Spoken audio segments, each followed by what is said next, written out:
My people.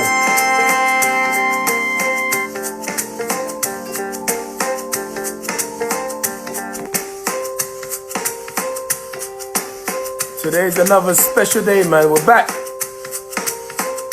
Yesterday was a little break, you know. We had to reconnect. Man. I see you, P.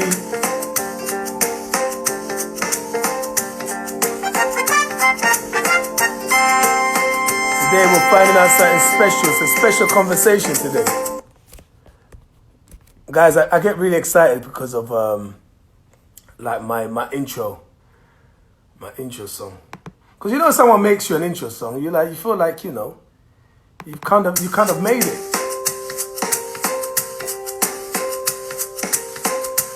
You know what I mean? How's everybody doing? I'm looking fresh, innit? Yeah, this is my we're doing it for the culture. That's what we've been doing it for. We've been doing it for the culture for a while. Big shout out to Everyday Throw Day. This was actually my birthday present. So I thought today's a special day to drop it.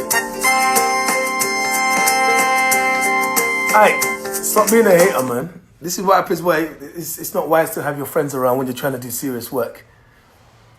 Aight, stop being a hater, man. This I wanted to make, you know, let's go. Big shout out to Danai. Hooked me up. She hooked me up, man. Love my vonga. She hooked me up with I'm doing it for the culture, Everyday Throw Day. I mean, so this was a birthday present. Now, guys, today is a special day. Yesterday was special. Tomorrow is going to be even more special. Man, so much has happened. So much has happened, man. First of all, a big shout out to our friends and families, man. Wherever they are all over the world, a big shout out to everybody. Because, you know, these are not easy times. A big shout out to my brother, John Boyega. He certainly, you know, put his money where his mouth is, literally, yeah? And you guys know what I'm talking about. This is a young boy from South London, an African, born of African parents, Nigerians. And this guy's got one of the biggest platforms in the world, and he used it differently yesterday, and it's commendable to know that we're living in a generation where, you know, people are not afraid. They definitely put their integrity ahead of anything else. And I applaud Mr. John Boyega for that, man. And, you know, we're still here mourning every day. So many people passing away, so many people in distress, so many people in pain all over the world. I mean, I'm praying for my brothers and sisters in the eastern part of Congo as they're still going through displacement from their homes. They've been run out of their homes during these hard, crazy times of COVID-19. There's been discussions of Ebola again rising in Congo. I don't know. I don't want to get into that. I don't know. This Ebola seems to always come up during interesting times. Pops up during interesting times. A big shout out to Afro Pop Socks. I see you. I said, man, I'm waiting for my new socks so I can get my dancing on. So many people here. Guys, you guys know what's been going on. INFORAFRICA, an amazing initiative. You know, it's about getting everyone together. Getting everybody together to make sure that we you know, just like we have been doing for all the situation that's been going around the world, but specifically right now, of all the people that are suffering throughout the situation of COVID-19, not necessarily even suffering directly from COVID, but the results of the lockdown, and some people have been left jobless, homeless, so much going on across the continent, and these people don't have voices, and we've obviously demonstrated throughout the past few days that if we come together, we can make some changes. So, you know, INFORAFRICA is there to get influencers all around the world, man, especially those Africans and those from the diaspora to come together and be the voice for the voiceless. And throughout this time, we'll be having a series of conversations and panels, you know, and, you know, I've been connecting with comedians from all across Africa to just show that we're not about xenophobia, we're all about the unity. So we'll be doing all that, and we've also got an amazing festival of information coming up on the 14th of June. That's going to be going across the whole of the continent through Sound City on DSTV, and of course also being shown in different mediums as well. So we've had some great conversations just about togetherness and being African, and what does being African mean, being part of the diaspora mean, and some people are, you know, are educated in certain sides of Africa, and others, you might know about West Africa, and you might not know about what's going on in the East, or might not know about Central, you might not even know about the islands. And I've got my sister today, you know, at times, and I still do call her, You know, she's also one of my mothers. I have to say, this is a lady who looked after me from the beginning of my career and really believed in me and showed nothing but love and continues to show that love till today. She's phenomenal. She's very much at the heart of our culture. So many amazing young artists and personalities and human beings that have passed through our culture have definitely gone through her, and she's been in the background, never screamed about it. But all the results of what we see in the successful young black men and black women and others, but we're focusing on the diaspora, and I was focusing on our people. A lot of the success is based around this woman I'm going to introduce right now. She's from Mauritius.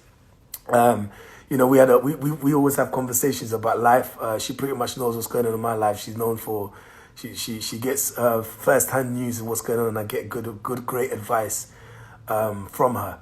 And we've had some, you know, recent conversations, and I really thought it was important for her to come here and give us an insight into her life, being from Mauritius as well. You know, we have many islands in Madagascar and you know, in the Cape Verdes, and you know, all these islands, you know, including Mauritius, that I hardly ever mention when we talk about Africa. And I really want to hear, you know, Africa from her side, because it's important for us to understand that it's a big place, our continent. Her name is Paula Lucktung. She, for a very long time, she was the top boss for marketing and influence and entertainment, Adidas UK Europe. She really held it down for so many people, man. You know, when we talk about Wretch 2, Chipmunk, Stormzy, Tinchy Strider, listen, these are just some of the big names in, you know, when we talk about the Kanos of this world, you know, like nobody has not passed through, you know, Paula. You know, when we're talking about the Lauryn Hill coming down to UK and Usher, and this was the hub, and I can certainly speak for myself. And, you know, it's not just about the fact that she worked for this organization, it was about the fact that she used as a platform to really create lives and create opportunities. And a lot of people can you know, really echo me when I say that she's been a part of the beginning of people's lives, the middle, and still continues. And yeah, she's big on road, every road, for sure. And she's an amazing person. She's African, and that's what makes me even more proud. So let me bring her in. I know she came in one of the first to come in because she's never late. Let me bring her in right now. I can see her. P, wait for me one more time, because I know if I go back to when you first came in, it's going to be hard to add you in. So add me the invite again. Just wave or something. Say hello. And I'm going to add you right now.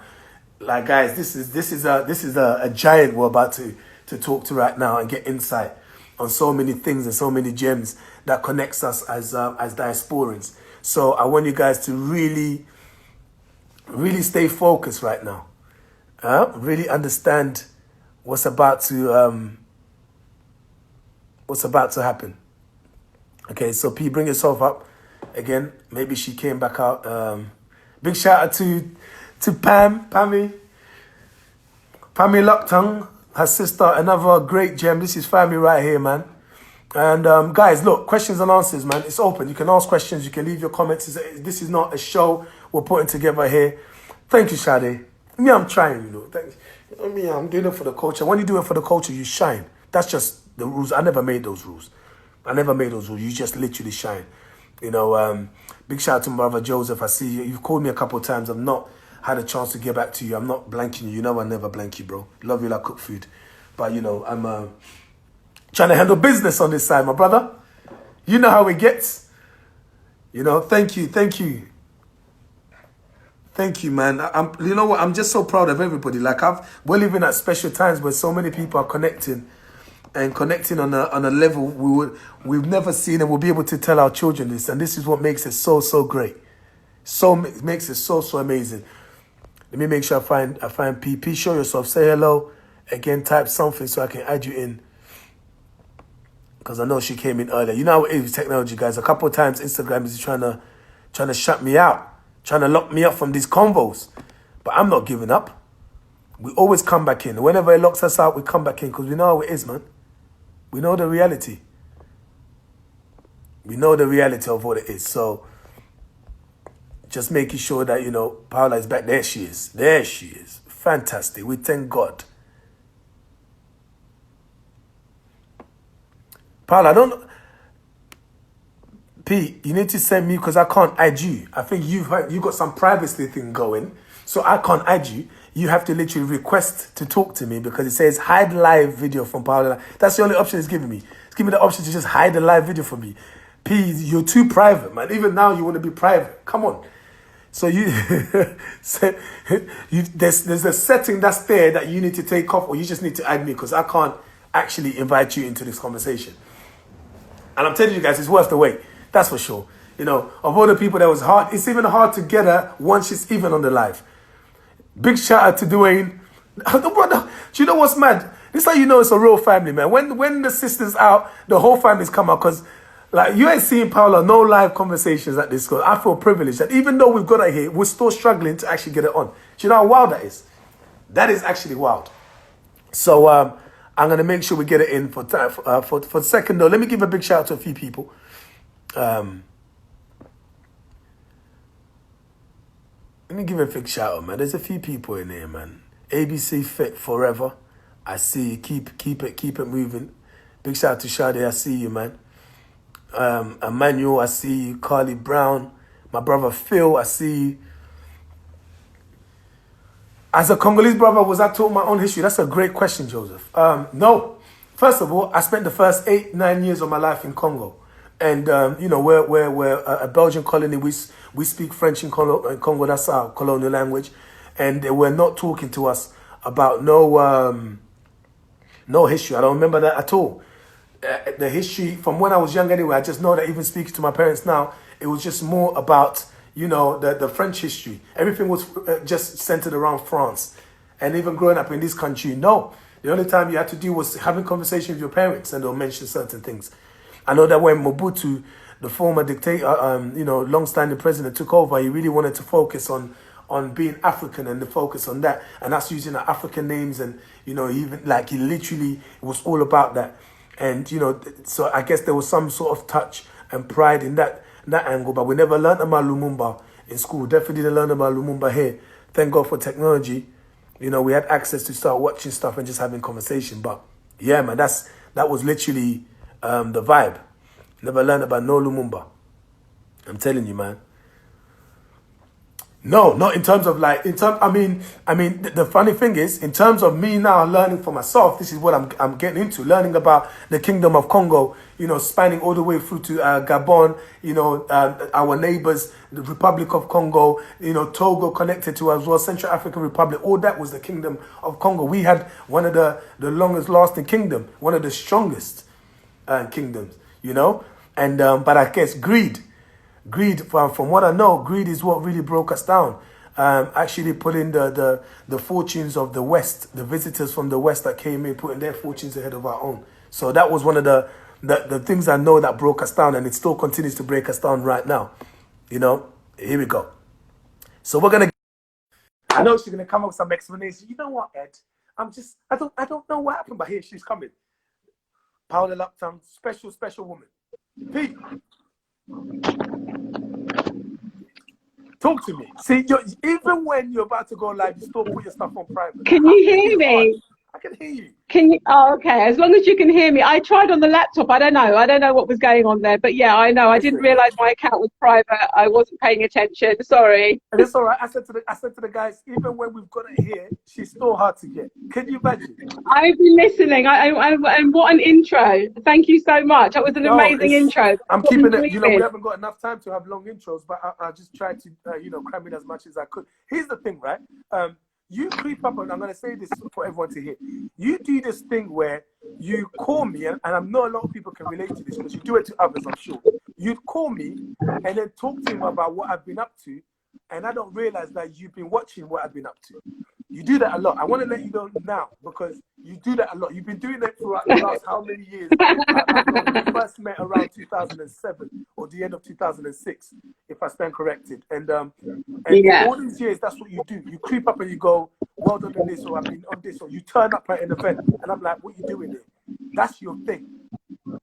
Like, Well, do you know what? It's not just, I can't take credit for the turn-ups. I just surround myself with informative people that make sure that I'm there. That's not me. I can't. There's not enough time in the day to make sure that I'm well informed. I just got great informants that can make sure that I know what's going down, and I know who's out there, and that's from the start of time. Like, I want to be able to be connected. It's not always possible to stay in touch, but I've got a great network of people that make sure that I'm involved, and I'm included in what's there and what's necessary. So that's the reason why I turn up. Well, it's nice. It's nice to have modesty as your best friend. It must be nice. But here's the thing, right? So, and I know you've seen a couple of these conversations, but just to reiterate the structure, really what we start off with it's a personal journey with you, and then give the foundation of credibility, as I call it, for people to understand who you are, and then we can also understand you more when you start talking on other aspects of life and how that kind of connects itself with you. So let's kick off. Where were you born?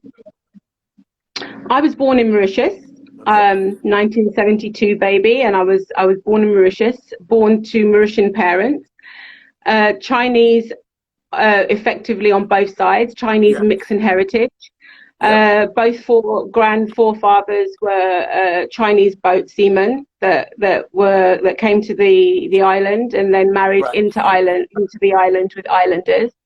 So born and bred, came to London at a very young age, came to London tail end of the start of 1974. So both parents came over. Yeah, it was the care sector. So the family, in principle, all the family members came over to the UK based on the medical care. So through nursing, doctorates, and came and planted seed in the UK. Not many I'd say the majority stayed put. A few fled, didn't take hold, and went and looked elsewhere. But planted roots quite quickly in East London, and that's where I was raised, in East London. East London, man. So E7. So here's the thing: when you first came over, not even when you first, as you were growing up, I'm assuming it took a while before you went back. Was you going back regularly from early, or how long was it before you went back and that you was conscious that I'm back home in Mauritius? Like, were you in a teenager? We as a youngster we went back fairly often. My first journey back I was 7, so just coming up to 7 years old, and that's really when I learned to embrace. And I started to embrace the language. Before then, even though I had 2 Mauritian-speaking, Creole-speaking parents at home, they influenced English into the home, and so I really didn't learn the language as a second language until I went back. You're thrown in at the deep end. The family don't speak English or very little English at the time, so you had no choice. You were there for 8 weeks. And I literally came back fully conversant in Creole, in Patois. French wasn't really introduced until I got to school, so Patois became the second mother tongue. I came home, and the family were quite surprised that I was able to understand. I'd always been able to understand, but never really spoke it. I get you. In any way. And then when I came back after that first trip, I almost became fully conversant. I was able to practice. I was able to speak to my grandmother at the time, who, lived with us, and everyone. And the more they empowered me, the more I wanted to speak it. And I wanted to speak it to the elders, and I wanted to learn more about it and embrace the culture and the language.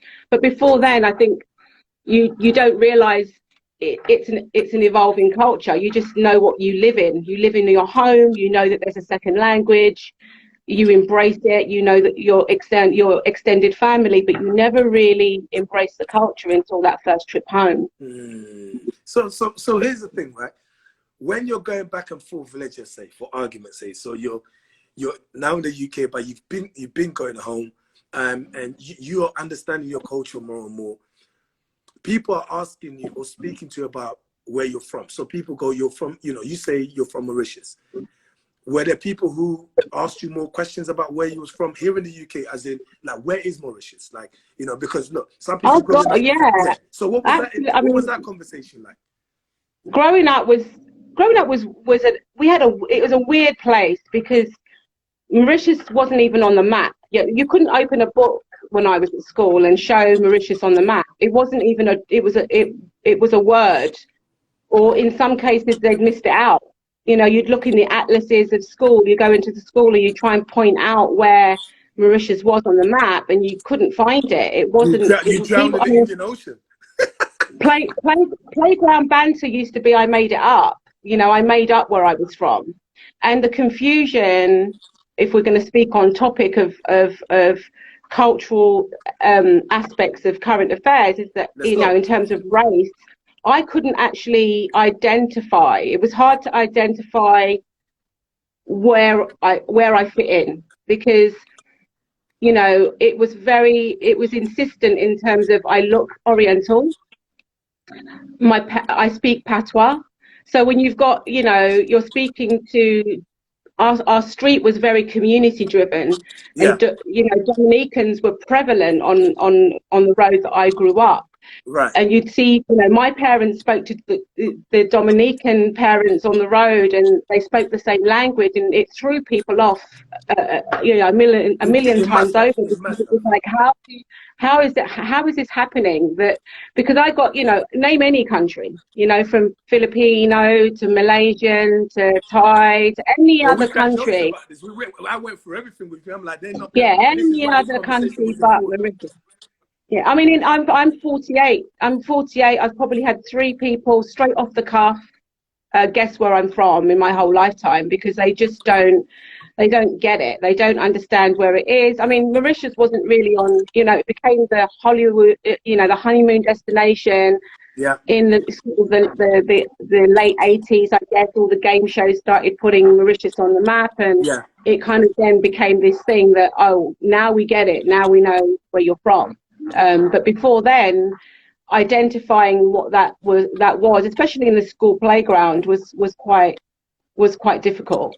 Yeah, so like with Mauritius, we almost talk about a sort of pass the parcel game of the Dutch, the Portuguese, the French, like the Indians, the Chinese, like everybody kind of had their there's moments, a battle. right? There's a huge battle in the founding of Mauritius. It literally, you've got it's the Arabs versus the Dutch as to who found the country first. Okay. But the colonial country, or the colonial, it was colonized by the Dutch. The Dutch were the first to, stick a flag in the mud. They come in early. I mean, they came in early. They came in early. But I wasn't educated. I didn't educate my level of understanding for the island that made me. I didn't understand any of that. I didn't understand that it is part, it is very renowned to be part of East Africa. Yeah. It's part of the Mascarene Islands and Madagascar and Mozambique and all that. I mean, it was very late in my life that I educated myself to what that level of presence meant and where it was, and the connection, because it's, we're talking on like, again, current affairs and topics in kind. Racism is rife, it's a boat island, essentially. It was founded by flags in the mud, ownership of sorts. It was a plantation island. It was an island that did not, was part of the same level of slavery in terms of building community and bringing people in to make sure that slaves that were coming over from Mozambique and Madagascar were prevalent, and they were the ones that were going to start this force of labor within the plantations. But none of that was really, and I don't even think that none of that is really institutionalized on the island till this day. I think that it is somewhat missing in the factors of education, because the black people of the island still get a bum deal as far as I'm concerned. Okay, so let's get to that.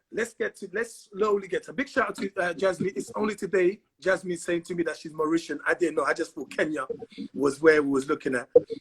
Now I understand why you don't leave me out your private dinner. She's a layered sister. She's a layered sister. I see her. Big shout out to Jasmine Datiwala, man.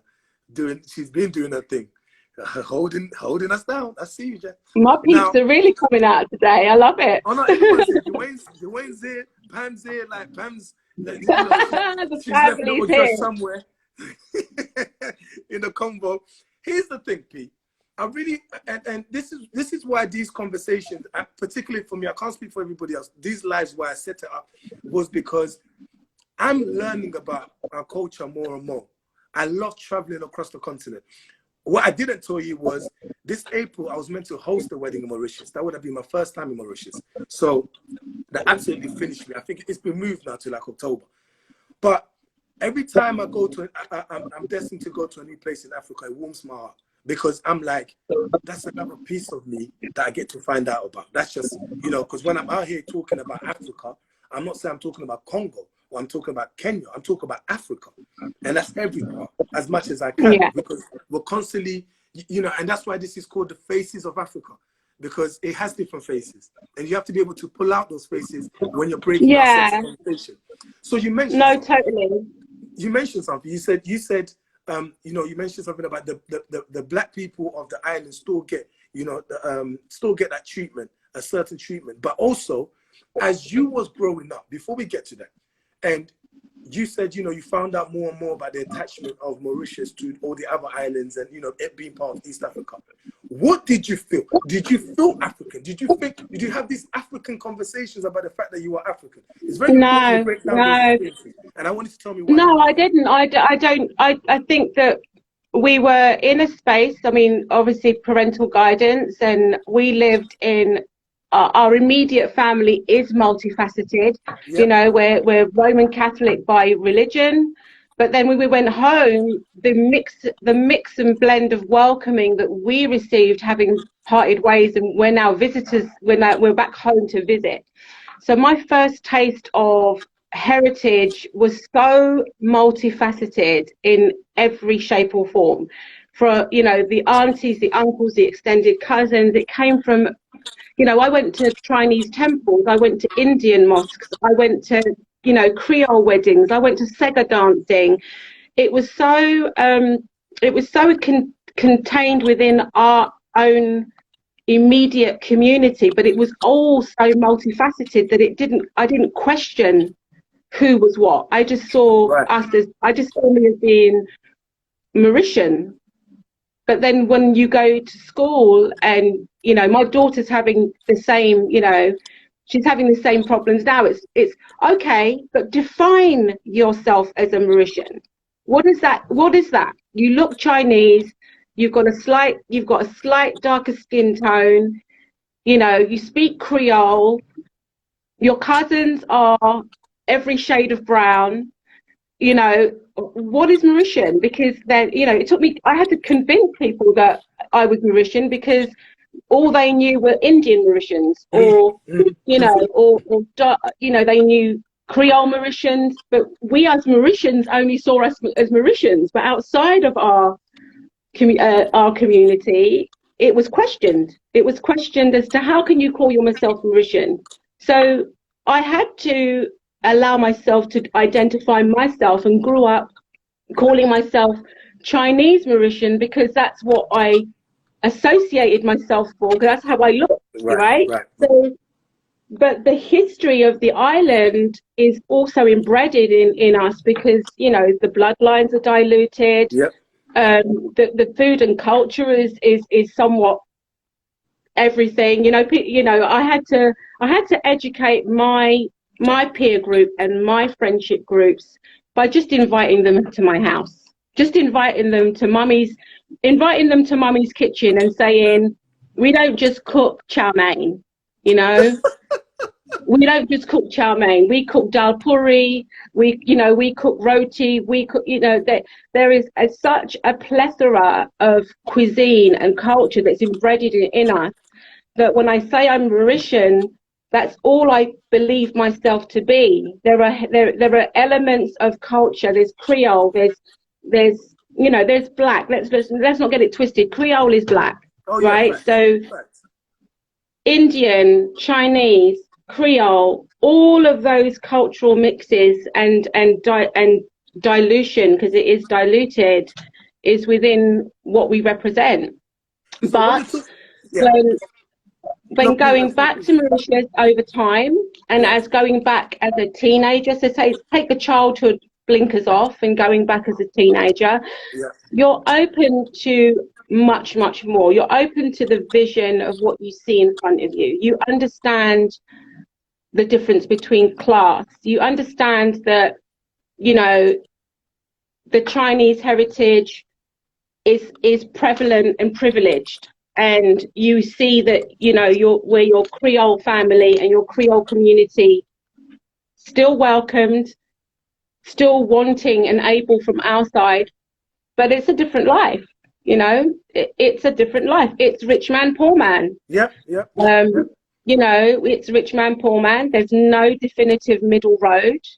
And everyone calls themselves family, but the richness is definitely evident. The understanding that, you know, black Creoles on the island are definitely not as privileged. You see it, you feel it, and as you're growing into it, you know, you want to know more. I don't realize that we sit in the Indian Ocean.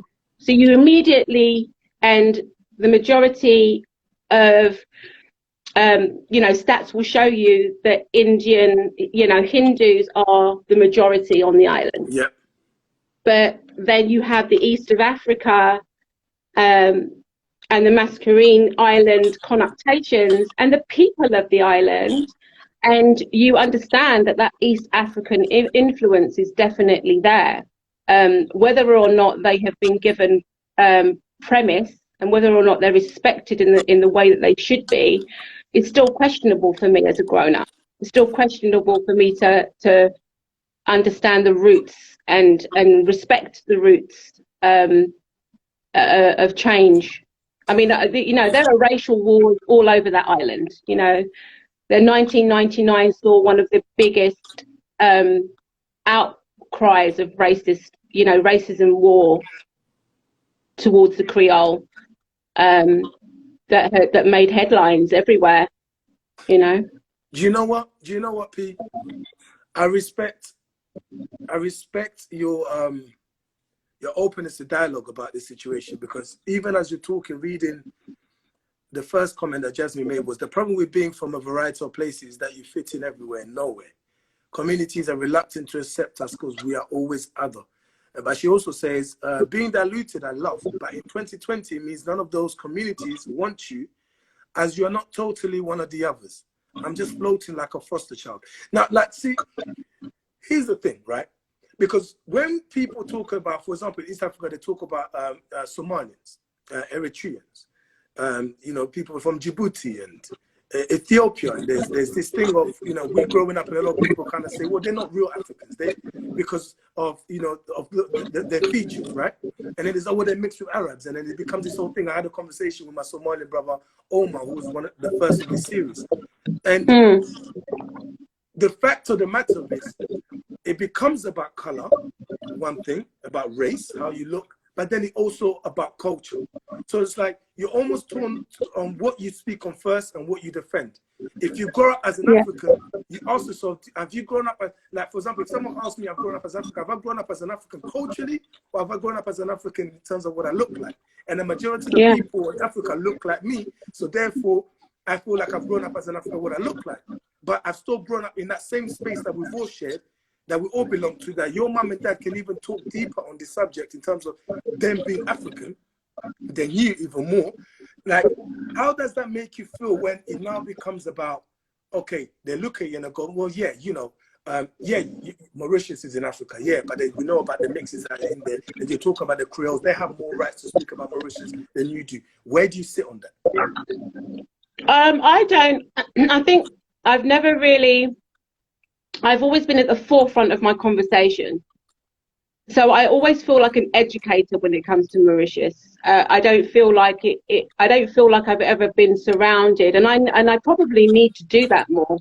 In principle, I've never been almost challenged, because I'm always at the forefront of allowing people to have a better understanding of where I come from. So I've had to dig deeper under the surface of my own skin to go and understand, and maybe if you were to speak to, you know, all 5 pillars of the community that we consider to be family, each and every one of them would have a different story to tell based on their cultural experiences. Have I answered your question? Did I just go way off piece then? Do you know why it's what you're about to say? Because as you're talking, no. Because remember, as you're talking, I've just seen a statement that says, but there are many who look African but have no clue about the culture. So that's a statement from Rowan. Thank you for that. For that, and it connects to the question I asked you. Yeah, that's definitely yeah. Because when I say to you, people just say we are Mauritian, we are as one, but it's not until you touch and feel the divide. There is an absolute divide. I live in a privileged bubble as a Mauritian, because I was raised, you know, within a cultural community. But that doesn't mean that you don't see ignorance in all shapes and forms, and how it's, you know, communicated, the class systems, the racism that exists within your own family circle. You know, yeah, I mean, it is definitely prevalent in terms of class and where you sit within the pecking order. And I challenged that a lot when I was growing. I challenged that a lot when I went back as a teenager, as a 20-something-year-old, as a mother. How did you challenge? Just by calling it out in the moment, or questioning how is this person related? What is the bloodline? Because if you're in the family, then you're fine. Do you know what I mean? If you're in the family, then you're fine. But what happens? You know, where is it? Where does it sit outside of the family lines? You know, how is it that, especially when it comes to that cultural divide that I recognize so well? But when you say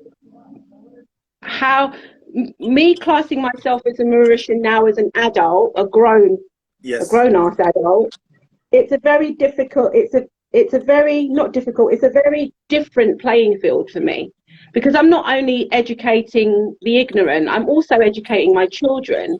Right. So I need to, I'm making sure that there is a level of heritage that is understandable, that I can pass on that baton, so that they do respect their culture, but also understand the history behind it.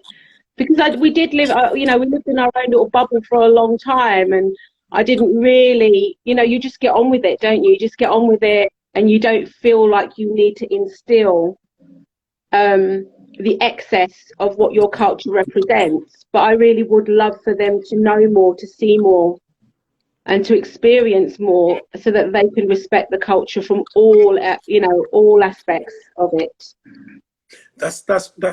Do you know what's interesting about what you've just said in terms of your children, and then we're talking about the future, we're talking about how we move along, right?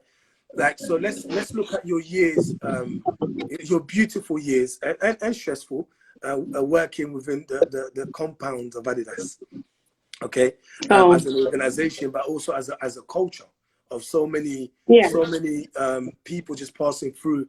And let's focus on your interaction, especially with my African brothers and sisters. And by that, I'm talking about the Caribbeans, I'm talking about everybody that passed through, and all the conversation that was shared, all the obstacles you've seen that they faced, all the groundbreaking moments that had happened, and still continue to happen. I mean, when we first met, and I believe that the twins, big shout out to Alec and Alex, who took me to the office. Yeah, big shout out to them. Yeah, man. But it was very simple very fluid in how we merged, and how you just, you know, you just kind of, you let us know, you let me know you was available at any time, like without even saying it, with your actions.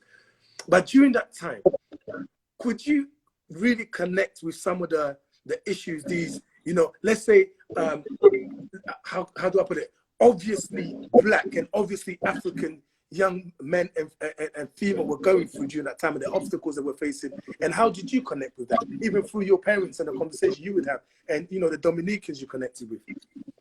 Do you know what? I think I started, it was, as you know the journey.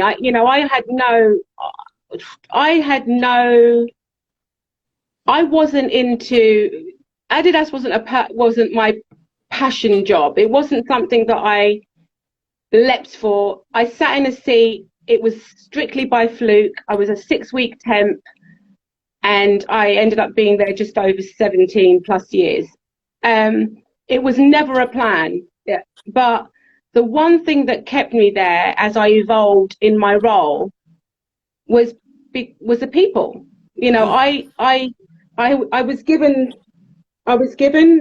privilege internally. I very quickly recognized that diversity wasn't king.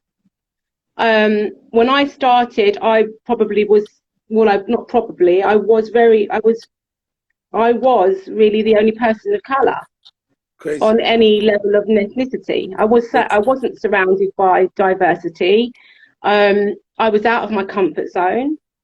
I was given opportunity, which I thank, but I built relationships very fast because I was raised in the East End of London, and I knew how to conduct myself, but I also understood the journey, and I understood where the music derived from, and I understood what we were talking about.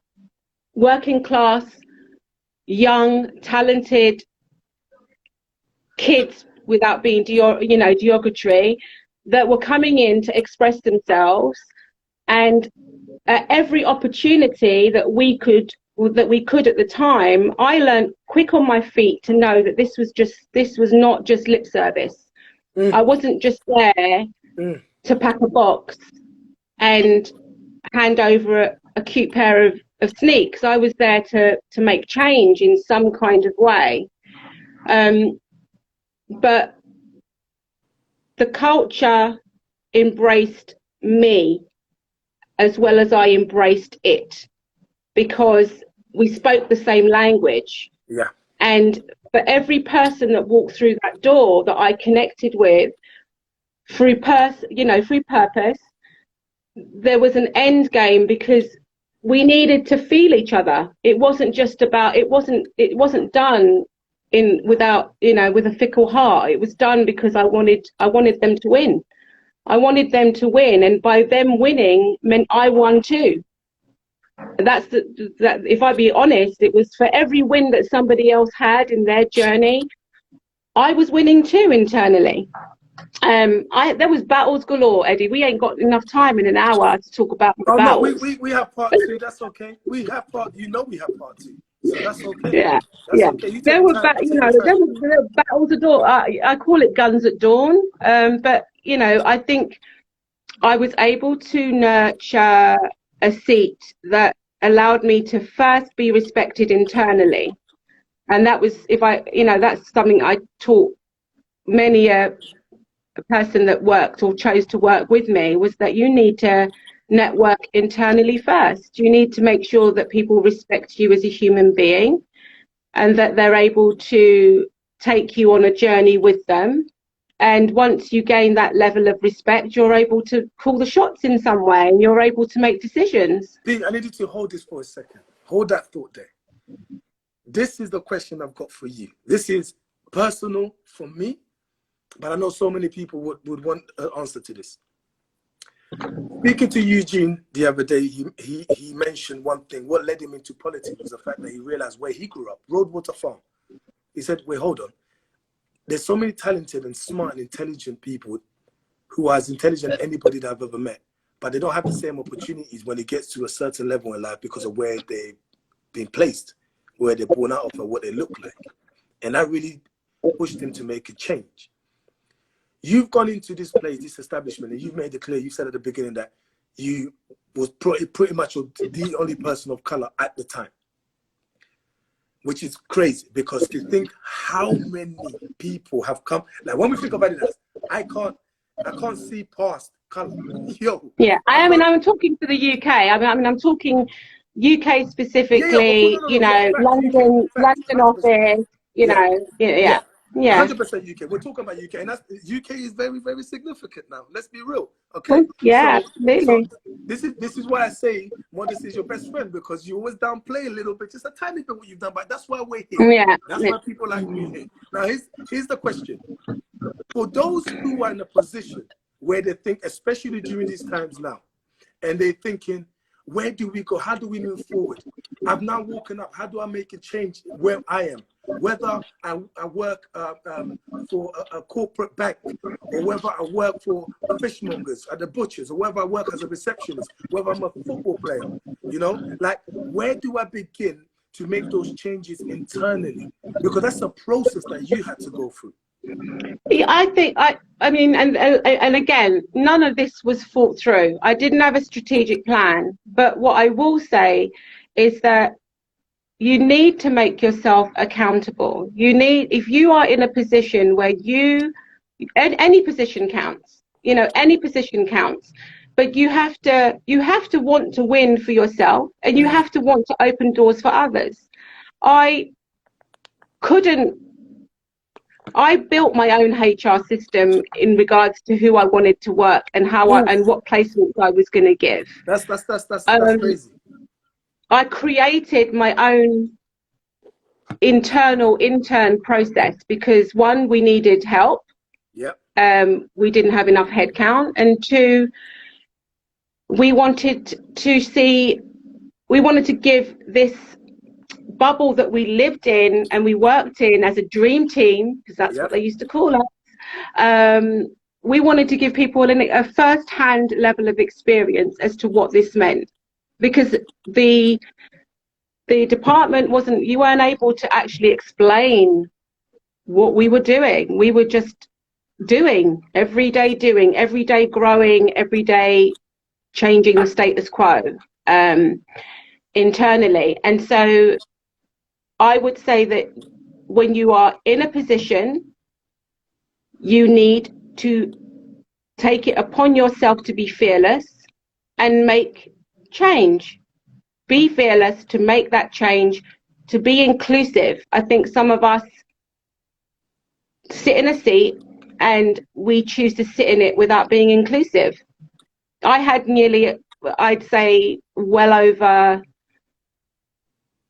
maybe up to 70 different interns roll through my department as it stood, when I was able to take the lead and I was in a managerial role where I could offer services and give people opportunity, and justify those means to battle on, and to make sure that HR became my allies in this situation and understood what we were doing, so that I would have my own recruitment process. And because I didn't see that the recruitment process on the grander scheme of things had us in mind. I didn't think that, the opportunities were there to nurture the department's needs, and the right candidates were running through that process. I mean, I know you went hard. In fact, like, you went so hard. You went hard all the way to your exit, like literally all the way to the end. You went hard in your decisions, in your integrity, in sticking with your plans. I mean, specifically looking at, during my time there, the two names in Aisha and Akuya that comes to mind, those were like, your beast, absolute beast. Your actual strikers, right? Ghanaian British. Those two were winners before they. I mean, I learned so much from them, more so than they learned from me. So, in talking about, Ghanaian British, Nigerian British. We had our Caribbean brothers, you know, that would pass through so many of these conversations just in terms of watching the culture in this country unfold, right? Do you sometimes feel that of all the things we've achieved so much that we've given to this land, yeah? Let's keep it 100. There's so many amazing things that have happened in the last 17 plus years that you've worked and you've seen kids grow into men and ladies and women and big women in the game and stuff. Do you sometimes think, man, applying some of these stuff back home in the Caribbean, some of these stuff back home in Africa, how would that work? You taking some of this and you know, touching on looking at the Creole situation, you're saying, you know, they don't get their fair share. And yeah, totally. Those lives. Totally. Have those things Yeah. crossed your mind? Yeah, absolutely. I think, you know, everything for its time, but I do believe that my heart has already been drawn, and I've already started to plant seed in just work, you know, levels of empowerment, just understanding that, you know, especially from a tiny little island that doesn't have, you know, I did a Sonia Meggie, bless Sonia Meggie, shout out to Sonia. She allowed me to be part of her, you know, women in business, talking on one of her panels at the House of Commons in 2016, I think it was. Yeah. But it planted seed just then, because it was the first time I really spoke out, you know, as a voice outside of being with a brand, you know, a global brand, and representing myself and not just working for the brand. And yeah. The girls that were empowered by just my story on my journey allowed me to plant seed. I did go to the sort of British Council in Mauritius and just try to see whether there was conversation to be had as to where, you know, we can look to educate and empower and allow communities, you know, within the playing field in Mauritius, because we're not talking, education is very important on the island, you know, for every race. There's no, you know, of course, I know that, you know, there's education is paid education, and there are times, but there are amazing, there's an amazing ocean of young kids that are inspired, that come off the island, that you know, believe in education being king. But the one thing that I've learned in the last few years is that people of the island no longer escape. A lot of the islanders do choose to go back, and they want to stay there. You know, the generation has definitely changed, where, oh my God, I've got to come to London. Throughout the continent. This is what's going on throughout the continent. For sure. Like the majority of my peer group and younger will tell you that they're going to educate to go back to the sunshine. They're not going to stay here, especially not the UK. They're not coming to the UK anytime soon for any glory. Those days of the streets are paved with gold are truly well and over. That story of the dream that our parents were sold are no longer the dream. Okay, so see, once I feel like all my guests so far have been secretly rehearsing like a church choir behind my back, and every time they come up here, you wouldn't give me anything to rehearse. So no. Well, this is what I'm saying. I feel like all my guests, all you guys. I was like, hold on. Into what's going on. Hold on. I feel like all you guys together have been literally coming together and rehearsing behind my back. So when you speak to Eddie, there's just this one going theme about, you know, like going home and doing things at home and not having to, and this is the climax. Our parents, the conversation of our parents, almost, and God bless them, but they almost, now it's a difficult situation for them to almost admit that, oh man, maybe us telling you guys not to go back home wasn't such a great idea, but it didn't foresee where we would be, being an advanced version of them, and our children becoming an advanced version of us, right? And to the point where we discussed it yesterday. Now I was waiting for us to go on live to ask you, what was the conversation? I've seen your daughters there, Naya's there. What was just a quick recap. Paula had a dilemma, and it's a beautiful dilemma, where, you know, her amazing daughter Naya was you don't want it to go to the march. And of course, Paola's motherly instincts keep telling her, I'm not going to be there. Hold on, I'm not going. I can't be there to be with you. So as a mother, I need to be there to protect you. But Naya wrote an essay explaining basically to her mom why she needs to be at the march.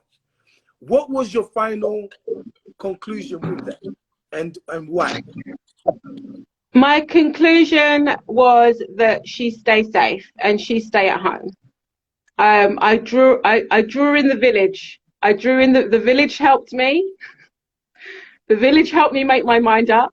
If my brother's on here, he'll understand. Big shout out to Joanne, I believe he is. If my son's on here, he'll understand. You know, we are surrounded by vulnerable people.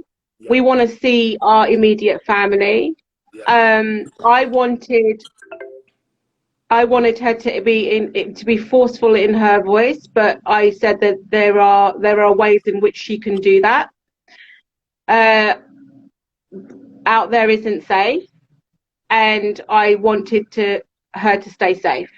So we decided. I mean, it was under duress, and it was the hardest decision. I don't know who this It was the hardest. It was a hard decision because I wanted to be up front, line and center with her. But yeah, we decided collectively, as a family and as a village, that that's what would happen. When we came off the phone, and I'm glad you've given me this answer, and I was always going to bring this up because when we came off the phone, I sat there and I thought that was interesting just to think about it, because we're at the stage where people don't understand. Look, as part of this campaign I'm working on, INFORAFRICA, one of the reasons why we're having these conversations about getting Africa's information like a football game. Everybody's got a role to play, and no one's role is more important than the other. There are those who can be at the front line. There are those who can be in the office. There are those who can be strategists, but we're all playing a role. And educating yourself is also important. Keeping your family safe is also, if you're not safe, you're not able to keep anyone else safe. That's also important. And the understanding of we all have a role to play, and no one needs to put anybody under pressure to feel like they are doing. This is not the Olympics or protest. And I'm glad that's able to get across. People not just watching this, but also with your family, because we're at a stage where people feel under pressure. And mental health is is around the corner. It's around the corner. Listen, motherhood is not a joke either, and and definitely I was torn. I watched our John. Big up John, because John's always also part of my journey. I had the privilege of seeing John, working with him in his early days, and the list of the people who are not part of your journey is shorter, so you don't even need to go in there. So yeah, so watching him at the front line of that and knowing that yes, we could have been there, did hurt my heart last night watching it all unravel. But I had to make a decision as a mother, as a me, and I took it, and I have to own it. I have to own it. My daughter will forgive me, because she knows I got her back. So she already has, and I think she's found out one or two things about her mother that she didn't know just from this conversation. That's for sure. And I'll tell you something, Pete. We have 1:45 left of our part one of this conversation, because you're definitely coming back. Especially now I know that you're really talking about doing stuff back home as well. And these are the things people need to understand. People want answers to do with, what do I do at the beginning? How do I even, get the courage?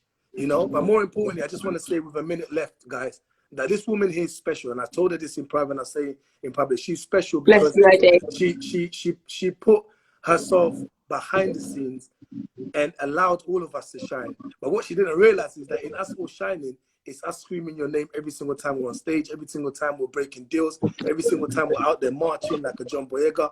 Big shout out to Tony Tego, a beautiful brother who has done the same exact thing. Paula, thank you. Thank you. We're definitely going to come back next time. God bless your family, man. God bless you. Take care. Thank you. From one African to another. Guys, listen.